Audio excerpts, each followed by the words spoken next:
Kedysi som niesla reťaze dňom i nocou. Ruky som mala doráňané neustálou prácou. Srdce zodraté ich kríkom a ponižovaním, dušu zlomenú v strachu a obviňovaním.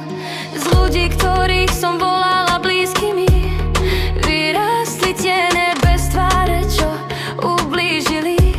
V ich očiach nebolo svetlo, iba chlad a klam.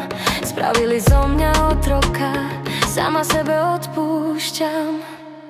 Túžila som iba po láske a slove peknom. Dávali vinu, kradli pokoj, strach s peklom.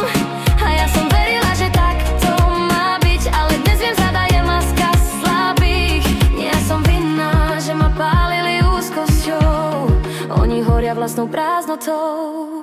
Už neverím cudzím ústam, iba hlasu v sebe, tomu tichému, čo ma volá k slobode. Chcem zabudnúť na tie tváre trápne, nech zostanú v prachu za mnou správne. Predo mnou je cesta čistá a jasná a ja idem znova žiť, som šťastná.